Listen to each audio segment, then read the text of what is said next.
Olá, bem-vindo à disciplina de Instrumentação e Controle de Processos. Meu nome é Ana Maria, professora responsável pela disciplina, e hoje nós utilizaremos os métodos de sintonia de resposta de malha aberta e malha fechada de Ziegler-Nichols para definir os parâmetros do controlador PID para um trocador de calor.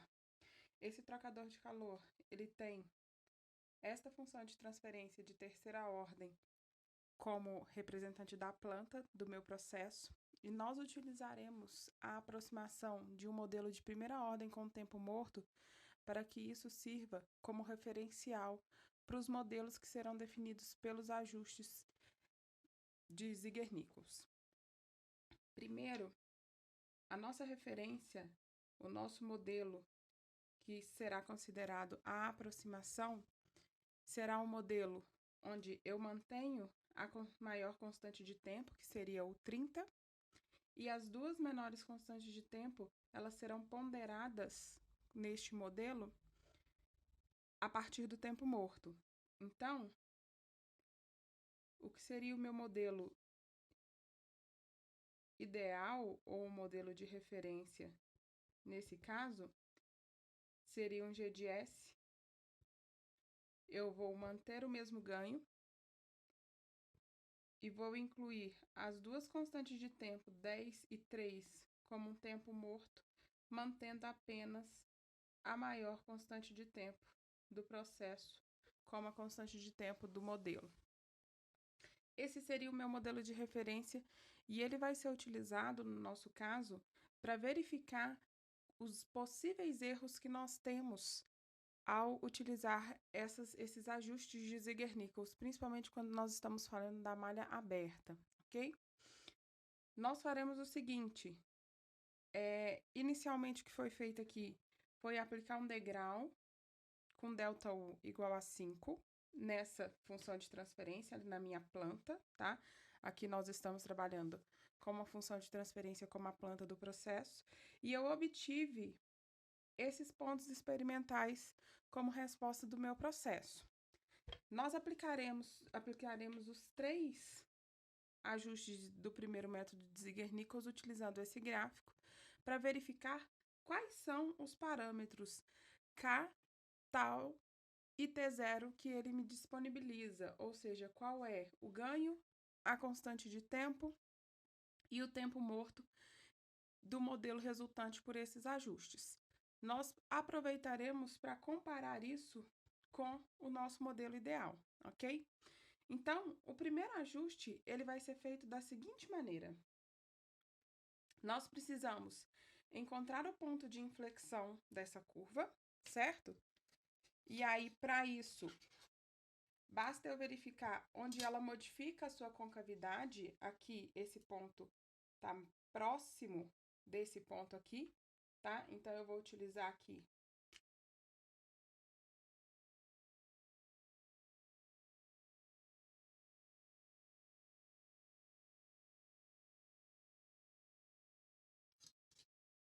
essa reta, tá? Tangente ao ponto de inflexão.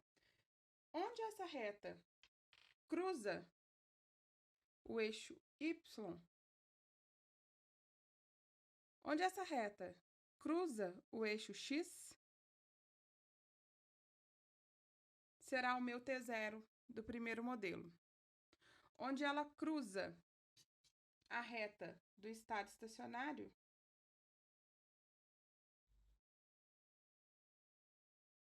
eu tenho aqui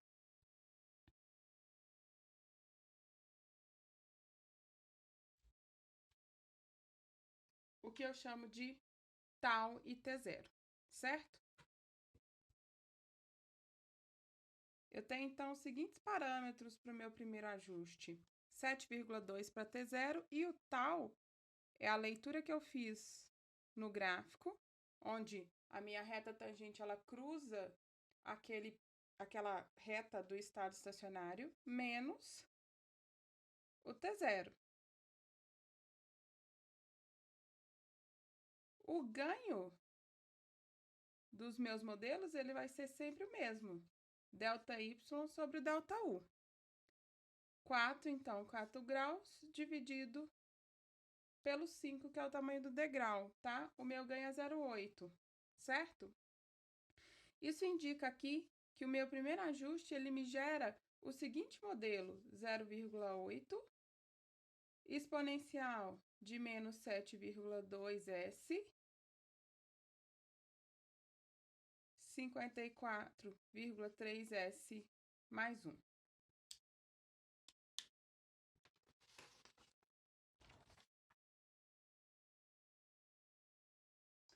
Retornando ao meu gráfico para que a gente possa fazer a leitura do nosso segundo ajuste, o nosso segundo ajuste permanece com o mesmo T0 que eu tenho do primeiro. O que vai modificar nesse caso é onde eu faço a minha leitura do tal.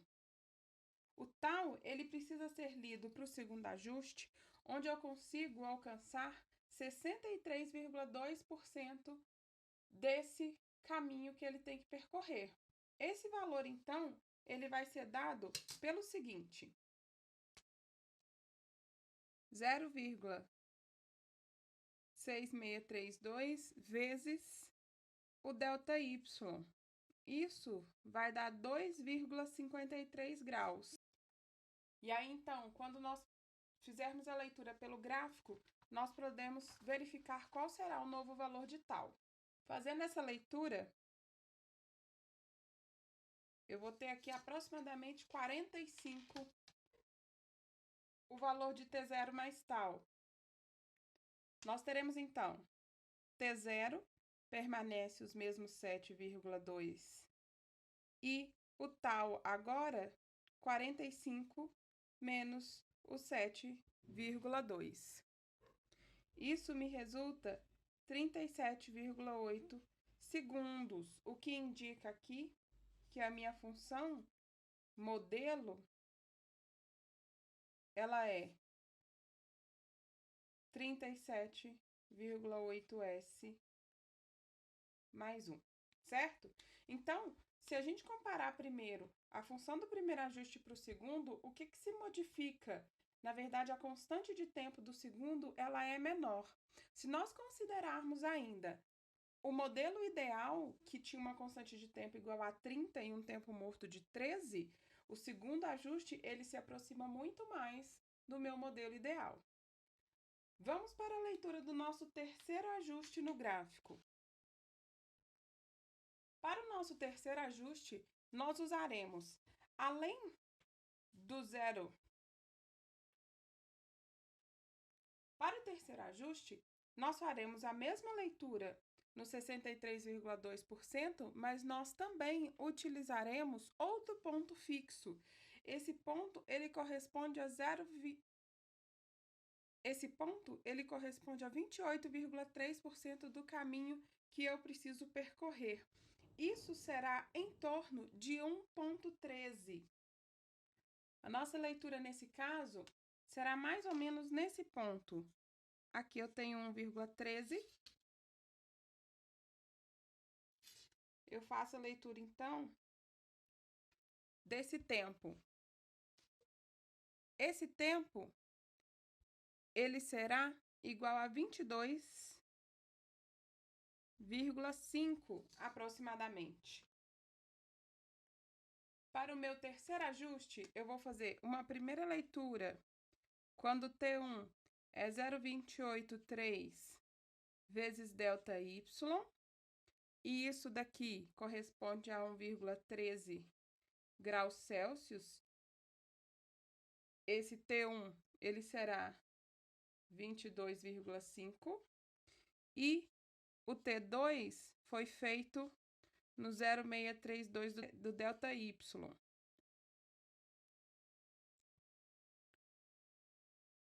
Que é equivalente a mais ou menos 2,53. Então, o meu T2, ele corresponde ao mesmo tempo em que eu fiz a leitura do T0 mais tal para o segundo ajuste, que é 45 segundos, tá? Se eu fizer as relações, eu terei tal igual a 3/2 vezes T2 menos T1, E o T0 igual T2 menos tal. Daqui eu tenho que tal será, então, 33,8 e T0, 11,2. O que me gera o seguinte modelo: 0,8 exponencial de menos 11,2S por 33,8S mais 1. Fazendo um comparativo entre os modelos obtidos pelos ajustes e o modelo de primeira ordem com o tempo morto obtido pela regra das metades, nós temos então 3 ganhos iguais, porém, nós notamos que o modelo 3, que é o modelo a partir do ajuste com as leituras de 2 pontos fixos no gráfico, ele se aproxima muito mais do modelo de primeira ordem com o tempo morto pela regra das metades. A partir das correlações de Ziegler-Nichols, nós podemos definir os valores dos parâmetros para o controlador PID que controlam o sistema com essa dinâmica. Nós utilizaremos agora o mesmo sistema para aplicar o segundo método de Ziegler-Nichols, onde nós temos que definir qual é o ganho e o período crítico desse sistema. Isso pode ser feito na prática, quando eu não conheço a função de transferência do meu processo e eu posso aumentar esse ganho até que eu tenha um ganho proporcional crítico, onde eu tenho a estabilidade marginal do meu sistema atingida com oscilações constantes em torno de um estado estacionário. Ou, no nosso caso, que nós temos uma função de transferência, nós podemos definir esse ganho matematicamente a partir da função de transferência da malha fechada.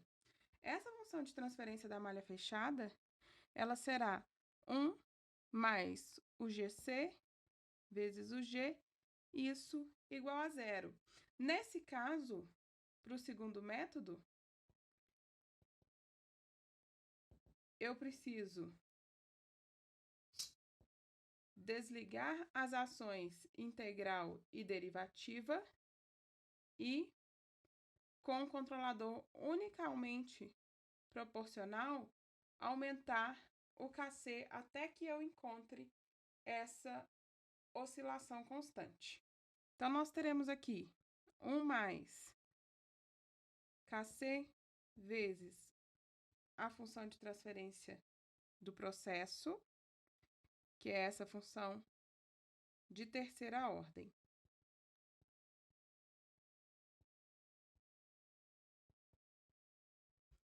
Isso vai me resultar no seguinte polinômio.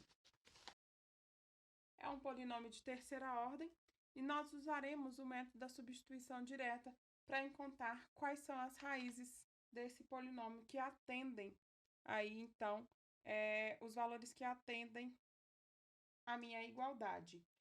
Para isso, nós faremos o seguinte.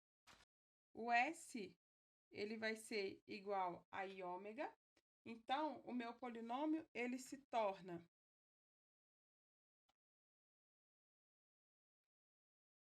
900 I ômega ao cubo mais 420 I ômega ao quadrado mais 43 I ômega mais 1 mais 0,8 KC igual a 0.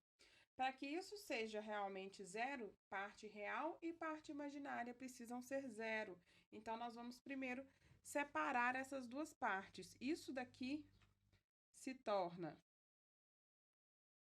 ômega ao cubo negativo vezes I. Aqui eu tenho menos ômega ao quadrado. Então, eu terei menos 900 ômega ao cubo mais 43 ômega é igual a 0. Isso vem da minha parte imaginária. E eu tenho menos 420 ômega ao quadrado mais 1 mais 0,8 Kc igual a zero.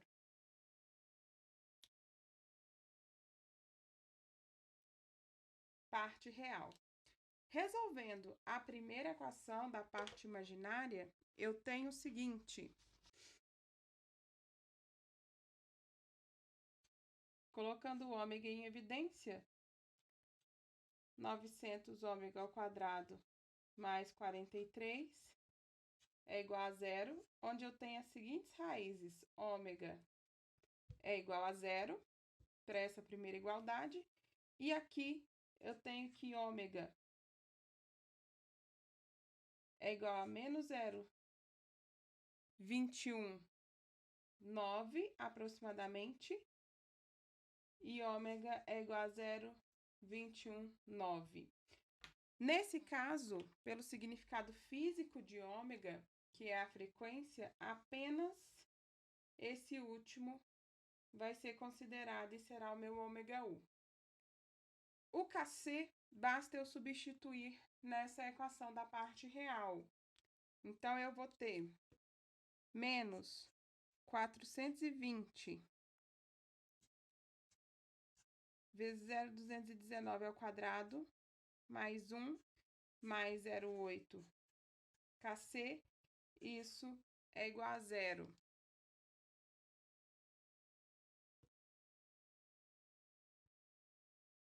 Kc vai ser igual a 19,0667 dividido por 0,8, e isso vai dar aproximadamente 23,8335. Esse é o meu KCU, e eu tenho ainda o período que não foi determinado. O período, ele é 2π dividido pelo ômega U. Então, eu tenho aqui como período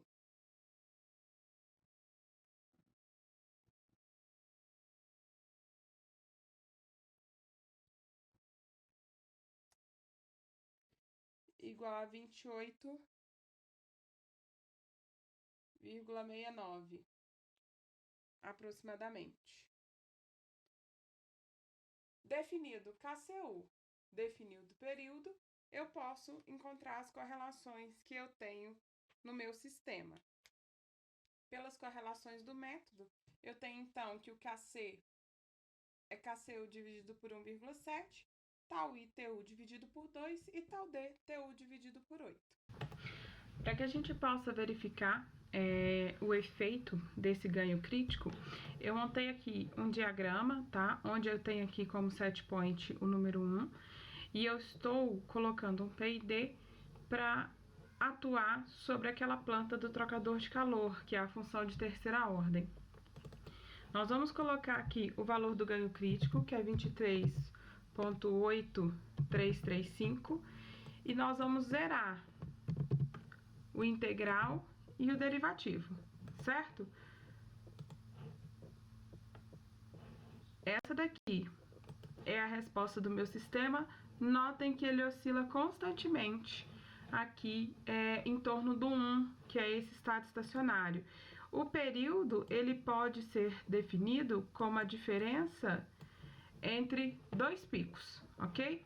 Então, na prática, o que eu devo fazer é ir aumentando esse ganho com os outros dois nulos até que eu consiga uma oscilação constante, e aí eu posso fazer a leitura do período e tenho o valor do ganho crítico do meu processo.